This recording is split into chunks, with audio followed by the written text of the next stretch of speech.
know their names and their birthdays. We know who was missing teeth, who was afraid of the dark, who had bruises. We know who had a hair lip scar, who had a brother that died while being born. We know what they wanted to be when they grew up. We can fill books with what we know, but what we don't know are the only things that matter to us. We've retraced our steps, gone over every piece that we have, but in the end, it doesn't add up to anything. So all we can do is pore over it and try again and again to make it all go somewhere, lead to something, because nothing else is important anymore. All that matters is what we don't have. Here's what we know. On June 21st, 1995, the local Cub Scout troop met at the south entrance of the national park, which is located approximately 20 miles from town. They were led by two scoutmasters, Huxley and Anders. There were 18 boys in attendance, ranging from ages 7 to 10. For many of them, it was their first real camping trip. The town is small, and most, if not all of them, knew each other at least by name. Everyone had been given permission by their parents to go. Their uniforms would have been freshly cleaned, their packs new, still stiff on their shoulders. We can only imagine the cacophony of all those young boys running around in the picnic area. We bring this up because they were real. People forget that. They were real. They were alive and you could touch them. They ran around and they had nightmares and they enjoyed ice cream.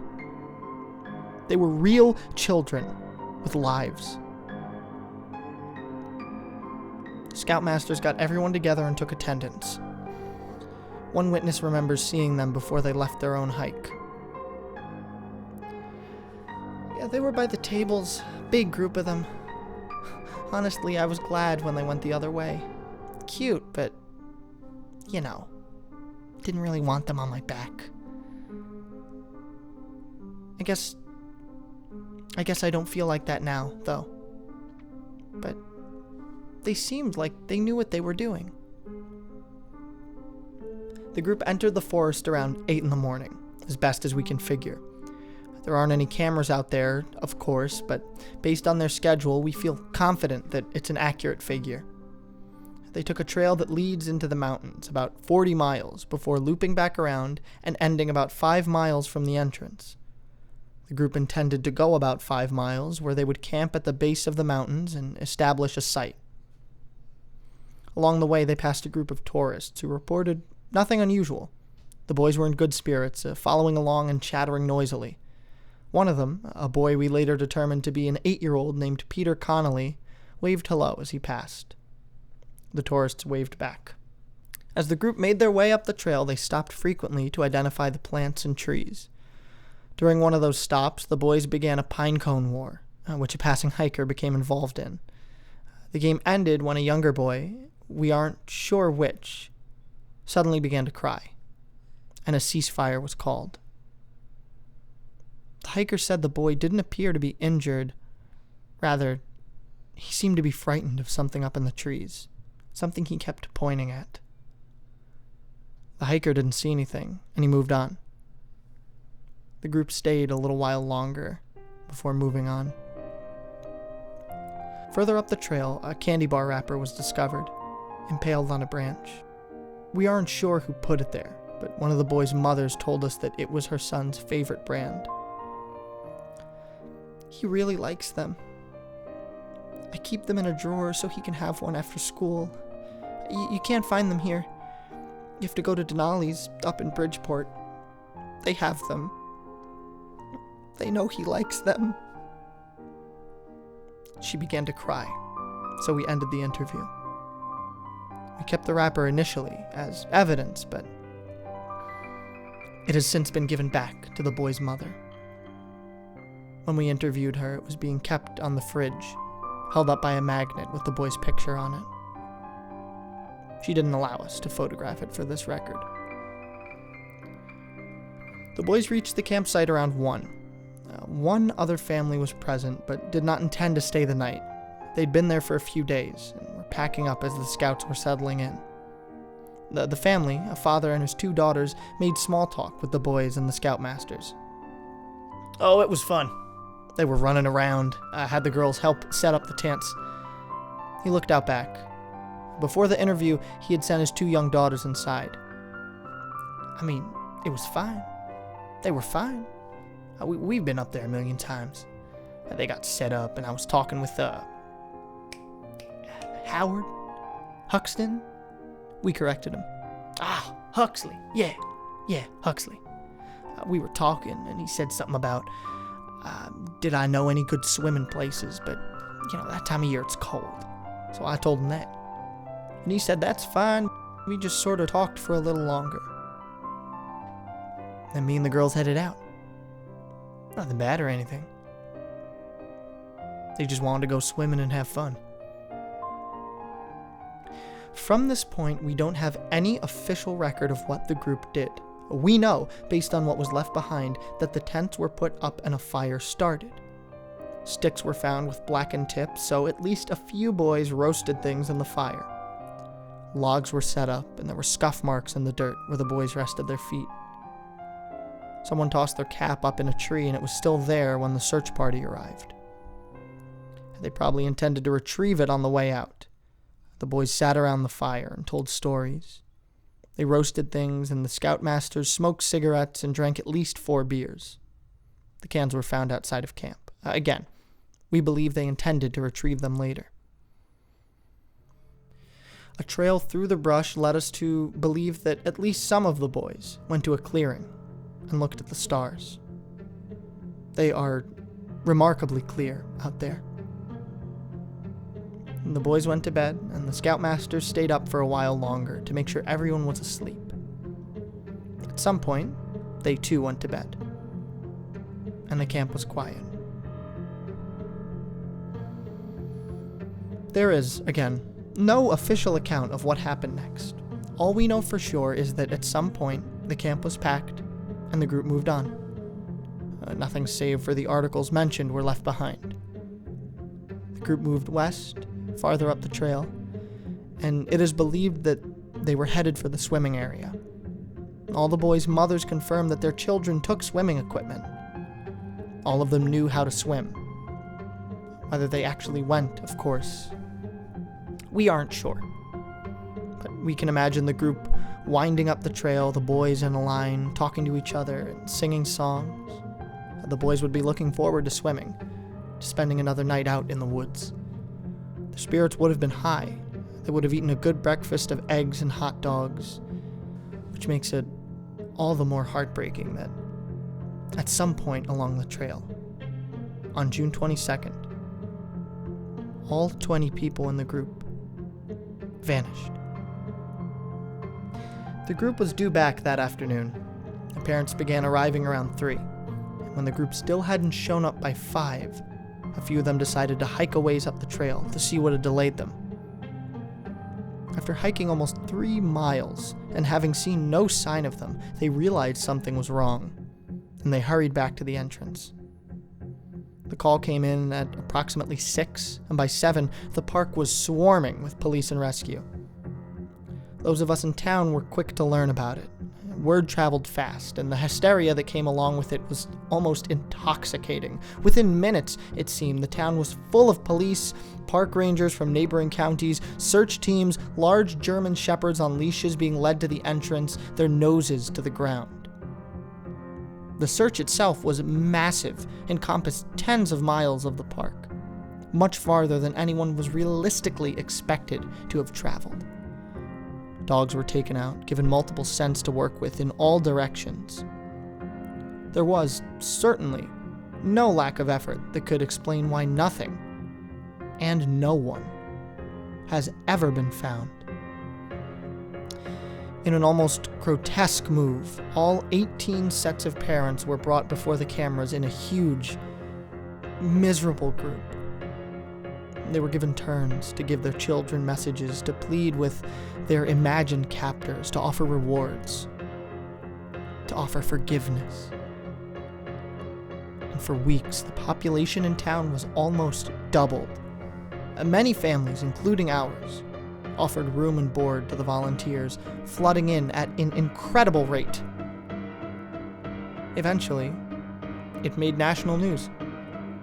Every tree in town wore a yellow ribbon. But as time went on and the search turned up nothing, people began to leave. They went back home to their real lives, and as incredible as it seems, the boys were largely forgotten. A quiet rumor began to spread that the group had drowned in the lake, although no one had been found in it.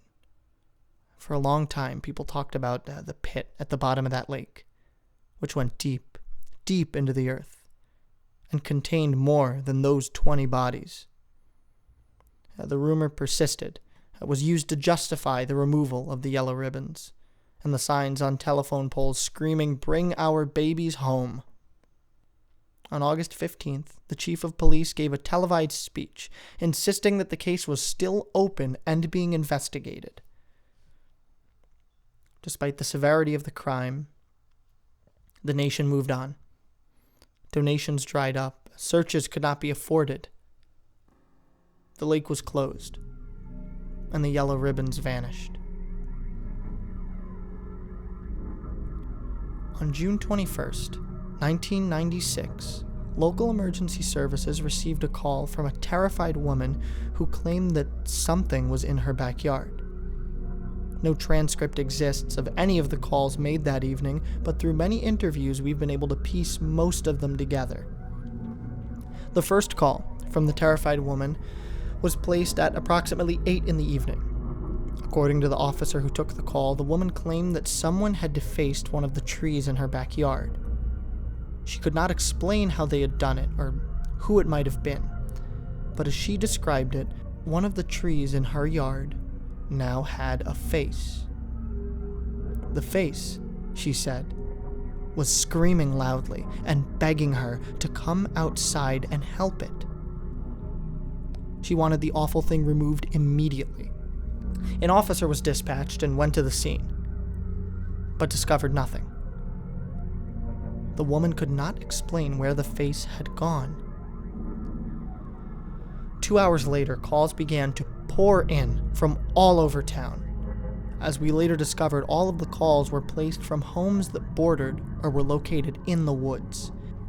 An elderly man called to complain about 2 boys who were playing some sort of game at the edge of his property. The boys, he explained, had crammed themselves into one shirt and were playing at being conjoined in some awful fashion. Their screaming woke his wife, who was gravely ill, and he wanted to press charges. 2 blocks down, a young single mother reported seeing a very young boy running at the edge of the trees, but that he never seemed to move. He simply ran in place, his arms pumping, his face wet with tears. She looked him in the eye and, as if by magic, he disappeared. 1 mile away, on a property located within the forest, a hunter reported seeing a boy walking upside down through the air, almost 20 feet off the ground, carrying his own spine in his arms like a baby. All across town, strange noises were heard, muffled conversation, screaming, crying. A name was heard, which later connected to one of the missing boys. A woman reported hearing a strange, repetitive sound that she likened to the sound a chainsaw makes when it strikes rock. It woke her 2 children and frightened them badly enough that she bundled them up in her car and drove to her mother's house, a county away. And still, the calls poured in. Into the small hours of the night, people reported seeing horrible things. One man, a notorious drunk, called in stone cold sober to report having seen the head of a young boy emerging from the ground, the mouth a distorted, elongated scream of terror. As the head rose from the ground, the jaw did not end, but stretched like taffy, until the whole affair was more than double his height. He shut all the blinds tightly and drank himself into a coma. He has since died, and we cannot confirm his story.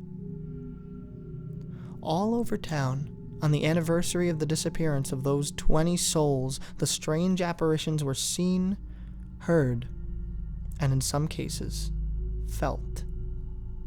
A teenage girl, walking in the woods with her boyfriend on a late-night date, stumbled over something. Upon closer inspection, she determined that what she had tripped over was not, in fact, a bush, but was the top of someone's head. When it moved under her fingers, she and the young man fled into the night, terrified beyond reason. As the sun began to rise, the calls dwindled, and then stopped. Despite the entire town having heard and seen the strange apparitions, the incident was not discussed in any media, or even between the people themselves. However, an exodus of the town soon followed. Many of the 18 families moved away, never to be seen again. They left quickly and with no fuss. They simply packed their things, took their remaining children, and fled into the night, leaving behind empty houses and rooms painted blue or yellow or green. We did not pursue them. The town, desperate to move on, willfully forgot those yellow ribbons, those painted rooms. While the houses still stand, they remain empty. Squatters do not live there. The rooms are bare, and the houses stand like physical memories. There is constant talk of demolition, but nothing ever comes of it. The 20 people lost on June 21st, 1995, have never been found.